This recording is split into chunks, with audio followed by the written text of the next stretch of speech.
Welcome back to The Division 2. In this video I want to talk to you about the 3 exotics that have come into the game with Title Update 11 and Season 3. I'm also going to be talking about a couple of other little things, but towards the end, one of them being Overcharge, because they need to rework a lot of this stuff and fast, because this game doesn't have much of a lifespan left, whether we like it or not. Even for players that are playing every single day, when these new consoles come out and stuff, you're not going to be playing a 30 FPS 2-year-old game. You're going to want to play every new game, and there's a lot of games upcoming. I know they're not for everyone, but you have Outriders, Cyberpunk, you've got Assassin's Creed Valhalla, you've got Watch Dogs Legion. There are other games in that mix. Star Wars Squadrons is very, very soon. You have a lot of games coming out that's like they're going to be fun. The Division 2 is only backwards compatible, there's been no enhancement for next-gen consoles, so these games, unless you're the biggest fanboy in the world, are going to be left in the dust. And that's just because of a new generation of gaming,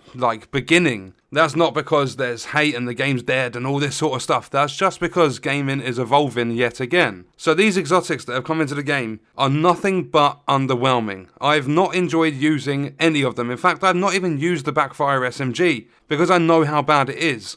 I've been told several times, and just instantly looking at the talent tells you that it's not fun to use. But I'm going to explain how to get all 3 of them very, very quickly, because that is the title of the video. And then we're going to talk about what I think needs to be done in order, or something along the lines of my opinion, what should be done to try and make these more viable in builds and stuff. Because as I said, we're closing in on the end of this game's lifespan, and they need to start making the game fun for people if they want to try and attract attention on the next gen consoles. Because if you're going to be playing the Division 2, are you going to want to play it in its current state on the new consoles? Are you going to want to load up your console, set it all up, start playing some new games and installing games? Are you really going to take another look at the Division 2 on a serious note? The only reason you would is if you have the addiction that a lot of players have with it. If you're a fanboy, it's tough because this game is one of a kind. There really is nothing else like it. I was talking to Con and Lewis about this, and the only other game really that's out there that utilises cover in a similar fashion to what the Division 2 does is Gears of War.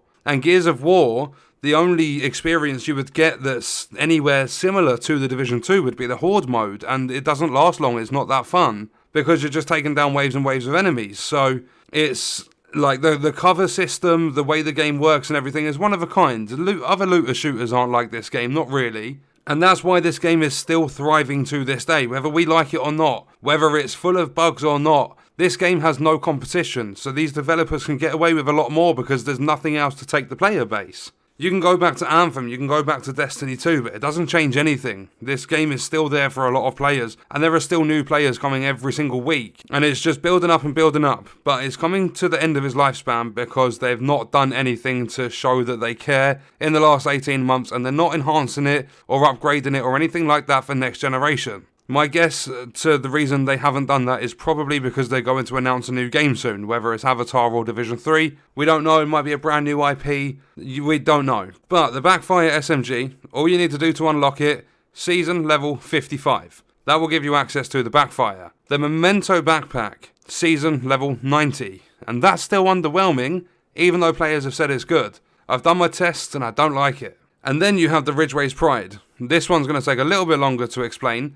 But basically, you go into the Summit game mode, across all 5 of the difficulties in there, you open up the crates you get on every 3rd floor. You can only open them if you have a Summit access key, which you can find on the same floor as the crate. Once you've opened up that crate, you have a small chance of getting an exotic component. Get an exotic component for each of the 5 difficulties, then go and clear floor 100, you get a project. The first part of the project, you have to hand in a sadist talent on a weapon. You have to hand in 0 Fs, so the Badger Tough, perfectly unbreakable, named chest. Then you also have to donate an exotic component. Upon getting the second part of the project, after completing the first part, you have to take down 3 named enemies for each of the factions besides the Black Tusk. You have to hand in 3 keys for every single faction. Then you have to take down 3 rogue agents and 3 hunters. You can do this all in group play. It counts for every player, and not only that, you can get the hunters in the open world or in Summit. The rogue agents can be any encounter, so if you're playing in a group of 2 players at least, you only have to encounter the rogue agents once, because they always spawn 1 more rogue agent compared to your group size. So that's how you get each of the exotics. Now the Backfire, it has this negative impact on the talent, and that is that every time you reload this weapon, I'm just quickly scrolling through, trying to find it in my inventory. I'm going to have other gameplay in the background, but I'm on the game right now so I can talk to you about the talent looking directly at it. So, payment in kind. Dealing damage to enemies adds a stack of 1% critical hit damage up to 200. Lasting 10 seconds. On reload, you apply a 10-second bleed to yourself, which deals 0.5% armor damage per stack. If you have 200 stacks, that's taking away 100% of your armor, but this only comes with a magazine size for me of 56. I've actually got an attribute god rolled 12% magazine size. So typically its normal magazine size is 50 rounds. So if you're stacking up to 200, you have to reload 4 times. So you're going to bleed 4 times, that's going to deal 0.5% of your armor damage per stack. And that's going to happen 4 times up to 200 stacks, so you're eventually going to lose a lot of armor. It might not be a drastic amount if you've got resistances and stuff in your build, but it's not a great thing. What I think they need to do is keep the stacks, maybe half it, so you go up to 100 stacks. I don't know if lasting 10 seconds, I don't know if there's anything to carry that over and keep it rolling, but basically have 1% crit damage up to 100 stacks and remove the bleed when you reload. They pretty much have nothing else in this game besides, I think glass cannon might be the only other thing if I remember correctly, but there's not much in the game at all that has negative effects anymore. Back when the game first came out, there were negative effects to weapon attachments. You would get like 10% reload speed and minus 5% stability or something like that. They removed the negative effects. They also removed the negative effects of some of the global events, so if they can do it for that sort of stuff, why not just do it for the SMG? It might be a little bit overpowered, they could find a balance even if it's just 50 stacks of critical hit damage, but making it so that you are bleeding for 0.5% of your armor damage every stack and having to reload 4 times within that is not very good. So that's why I'm not using the Backfire. I am not going through this game forcing myself to use bleed resistance or just taking a hefty amount of damage. I think even the tenacity on the Eagle Bearer, that's not great either. But I don't think they need to have the negative effect in that talent. I really don't think they need it. And then moving on, I've already spoken about Ridgeway's Pride. You basically shoot any of your guns, and if you're within 10 meters of an enemy, it makes them bleed. Then if you stand within 10 meters of any bleeding enemy, up to 5, it gives you armor regen based on how many enemies there are. I believe it's 1%, 4%, 9, 16, and then 25% if there are 5 enemies within 10 meters. I've tried that on a tank build.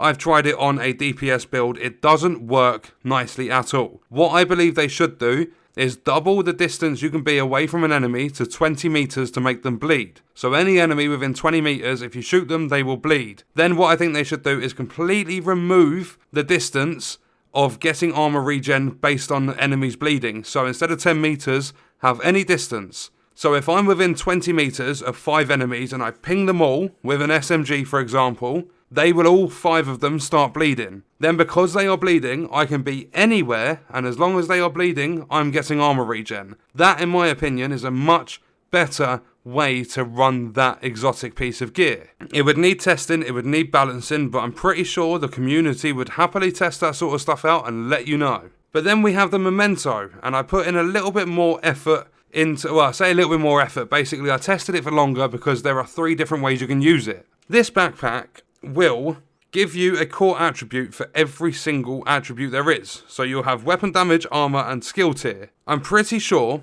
it was supposed to, I think they announced it so that it rolled with the weapon damage and armor being maximum percentages every time. Players are having to reconfigure it because it's not working like that, although I'm not 100% sure if that is what they said. But what you do is you have that with all of those core attributes. So you have 1 yellow, 1 red, 1 blue. So it's basically a fucking rainbow after we were trying to get rid of some of the rainbows from the game. And then you have this little Call of Duty game with the talent. It's called Kill Confirmed. And it works exactly how Kill Confirmed does in Call of Duty. Enemies you kill, notice how I said enemies you kill, drop a trophy on death. Collecting trophies provides both a short and long-term buff, the first of which scales with the number of core attributes equipped and lasts for 10 seconds. So if you have on your build 6 reds, you're getting 30% weapon damage because it's 5% for each core attribute. If you have 6 blues, it's 10% bonus armor each one, so that's 60%, and these do stack. If it's yellows and you have 6, then you'll get 5% skill efficiency for each one. Skill efficiency is basically It's one of everything. So if you've got 1% skill efficiency, and the Memento is the only piece of gear in the whole game right now that can drop skill efficiency or give you skill efficiency on your build. If you have 1%, it's going to give you 1% repair skills, skill haste, skill damage, all of those yellows, they will apply to skill efficiency. It's basically like weapon handling. It does 1% for every single thing. But if you have 6 yellows, you're getting 30% skill efficiency. That only applies to your character, to your build, when you are picking up these trophies. And I'm going to call the trophies flexes, because it's basically like an arm flexing. But then, for every trophy collected, you gain an additional 1% weapon damage, 1% skill efficiency, and 0.1% armor regen for 300 seconds, so 5 minutes. The maximum is 30 stacks. I've done testing with all 3 types of builds, a red, a blue, and a yellow build. I do not like this backpack at all. What I think they need to do with it is make the short-term buff, so that 5% weapon damage for every red in your build, make that permanent. So as soon as you're equipping this, you're getting 30% extra weapon damage.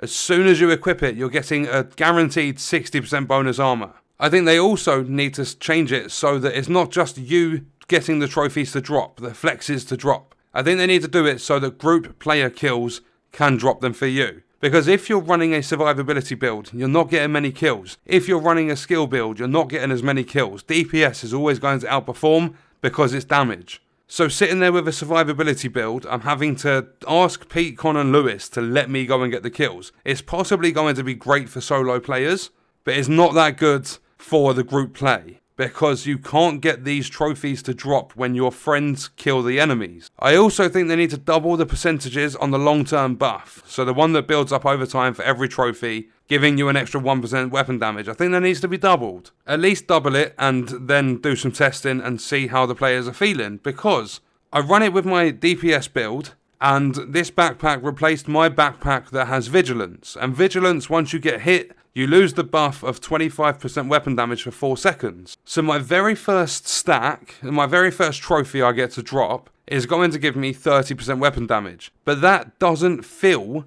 as though it's actually giving me that weapon damage, because it only lasts for 10 seconds.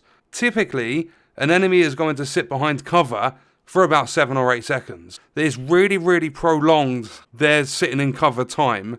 So you're going to lose your stack, because that 30% weapon damage, 60% bonus armor, 30% skill efficiency only lasts for 10 seconds. I think it needs to be permanent, because that Vigilance is giving me 25% for as long as I don't get shot. Then it disables for 4 seconds, and then we're back to having that bonus damage. Then with the trophies being collected, this is only realistically going to be beneficial in really, really long content. So if you're playing the Summit is ideal. A mission that you're just running, say American History Museum, always been a favourite of mine. But whilst you're running that, you're not, like, if you're playing in a group of 4, there might be 150 kills or something, but you have to make sure you've got 30, and then keep getting them to get that short-term buff to keep proccing. So I think they need to make the short-term permanent, and I think they need to double the long-term, so that 1% weapon damage, 1% skill efficiency, double it. And the duration of it lasting 5 minutes, it's fine, but it means that you've got to continuously play without any breaks or anything in order to keep that going, because it does last after mission completion. But as I said, it's not that great. I literally, at the end of the mission, I switched from this Memento back to my normal backpack, and I'm hitting even harder than when I had full stacks. So I had the full 30 stacks, and I was hitting with my M1A roughly between 1.9 and 2.8 million. I put my normal backpack on with Vigilance, and I was hitting between 2.1 and 2.8, maybe 3 million or something, just with a normal crit. So I'm getting roughly around the same, if not a little bit more, just for using my normal backpack over this exotic. Then with the survivability builds, the best thing is these short-term buffs do stack. So there was one time I stacked it 3 times because I grabbed 3 of the trophies, like, simultaneously, like, straight after each other. So I had 180% bonus armor, and it looked fucking incredible on the UI. But it lasted 10 seconds, and it feels as though it's depleting over time within those 10 seconds. It's not just it lasts for 10 seconds and then it's done. It seems to deplete over time, so you'll slowly lose stacks. So it definitely needs reworking. I think they need to allow teammates to get the trophies to drop for you, and then do some reworking of the way the talent works, so that it's more beneficial for, other content outside of stuff that's going to last hours and hours. Because your standard challenging or heroic difficulty mission, you're rarely, like, unless you're running it multiple times one after another, you're not going to keep that, like, them buffs active. It's not going to happen like that. And I tried it with a skill build as well, and no, my skills normally without this backpack on are dealing much better.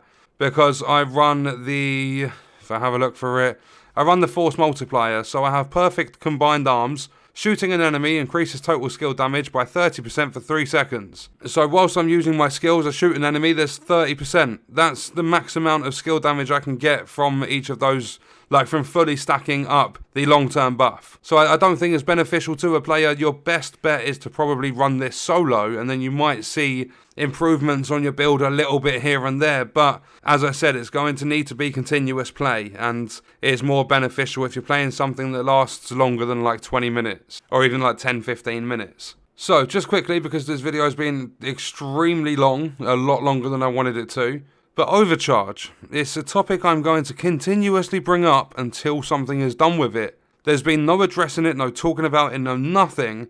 They need to switch the durations on how this works, at least. Because we currently have 15 seconds of overcharge once it's procced, and it cools down for 90 seconds. I think they need to have a 90-second duration and a 15-second cooldown, or something like that, because overcharge, I get it. It makes your skills a lot more beefy than they originally are. But there isn't a drastic change in how your skills work. You're not going to get like 3 or 4 times the damage from your turret or your drone or something. It's only slight increases. You can see the increases are there, but they're not drastic. So they need to do something, or even, for legendary missions, they should just allow you to proc overcharge if you have 7 skill tier for the whole duration of the mission. Because as it currently stands, you have 6 skill tier available from your pieces of gear. If you have something that, like, it applies overcharge, then you can use overcharge. But running that new card custom pistol and you have it equipped, you just go up to 7 skill tier and it doesn't make any difference to your skills. So that doesn't even proc overcharge. On the other hand, you do have the Acosta's Go bag. If you throw a grenade,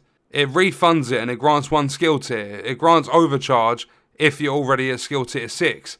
But it only gives you that skill tier for 15 seconds. And the cooldown is a minute. That is far too long for a cooldown on something like Overcharge. Players need to be using Overcharge fairly often. It could be the difference between clearing Heroic and moving up to Legendary, you never know. And that's going to move me on to my next topic. New people that will come into this game. They'll be taking hours and hours at the very start to complete Legendary difficulty. It's already bad enough having raids that only a very small percentage of the player base will actually complete. And stuff is going to be a struggle for new players. Everyone struggled at some point in this game, whether it was the first raid, and when it took me a week to take down Boomer, and I eventually took down Boomer in 4 minutes. But whether it's something like that, or pushing yourself from challenging to heroic difficulty, there's no stepping stones in this game. They don't do anything to help the player out. And I totally understand that Legendary is supposed to be hard, but it's not supposed to be hard for months and months in a row, whilst you're having to grind every single day to get these right gear pieces. As a lot of people in my comments section would say, we're adults, we have jobs, we have families, we have our own lives outside of this game. This game is 18 months old now. They should be doing things to kind of give players more freedom, to try and attract new players, like last ditch attempts to attract new players, because as I said, this game's not going to last much longer whether we like it or not. The developers have run out of ideas, and that's been the case for the last year. They haven't really put anything innovative or spectacular into this game. It's just mediocre, basic thinking sort of stuff. And I'm not in any way, shape or form saying to make it stupidly easy. Don't go into a mission on normal difficulty and come out fucking rocking everything triple god rolled. No, don't do that. But just make it so that it's not so grindy, because I'm going to use Lewis as an example here. Lewis grinded for the perfect Providence backpack for 5 hours straight and didn't come anywhere close to getting it. Me and Con eventually helped him for about an hour or so, didn't have any luck, and he's been, he grinds for gear and he wants the perfect pieces, and some of them are taking months and months to get, so just make it a little bit easier, just a tiny bit of a better chance to get the perfect pieces. And I think players would be a lot happier, because I've stated it in a recent video. You're not going to complain about good loot, but you're going to complain about bad. So just give the players a little bit more freedom with their loot and their builds. I wouldn't even mind personally, and I'm going to get bashed for this one, but I don't care. I wouldn't mind seeing the Eagle Bearer come out of the raid exclusive. Just because if it comes out of the exclusivity behind the raid and it's available in the general exotic loot pools, more players have the opportunity to use it, because there's a lot of people, and I'm talking hundreds of thousands, that will never have the chance to use this weapon. And I know it takes a grind to go and do a raid, but nobody really cares. Like, there will be some players that still play it every now and then, but nowhere near as many people are going to play Operation Dark Hours as what they currently are playing Iron Horse. That's because that raid is very, very old now, and before the game is done and dusted, because it is inevitable, this game's not going to last forever, I think more people should be able to experience that sort of gear. They released all of the gear sets, aces and eights and stuff, that come out into the general loot pools months and months ago. So why not do the same with the raids, the very first raid's exclusive weapon? I know that it takes a grind getting the keys and going to the end and opening the box in the back of the plane and having a small chance of getting the Eagle Bearer. People even paid for the stupid fucking gun. But that raid is so outdated now, and there's still hundreds of thousands of people that will never get the chance, because not many people are going to say, oh yeah, screw it, I've got a couple of hours spare, I'll come run through the raid with you. If they're going to play a raid, they're going to play Iron Horse. They're not really going to look at Operation Dark Hours, especially anyone that has the Eagle Bearer. You can either go play Operation Dark Hours for absolutely nothing new, or you can go play Iron Horse for your chance at the Ravenous and Regulus. They're going to choose Iron Horse, 100%. So I think these developers need to pick up the pace, stop with all the maintenances everywhere, rework these new exotics to make them easier to use and better for the players. Give us that little bit of extra strength before the game dies off. I'm not saying it'll completely die off. There'll probably be people playing this for the next 5-10 years, as long as the servers are running. But it's not going to be a great experience being really weak over 2 years after a game's come out. We are literally about 6 months away from this game going into year 3, and we are still really, really weak. We don't have a lot, unless you have a very min-maxed build that you've been working on for months, you don't have a lot. So on that note, Jesus, I didn't even see that it was like 26 minutes of me recording commentary, but I'm going to leave it there.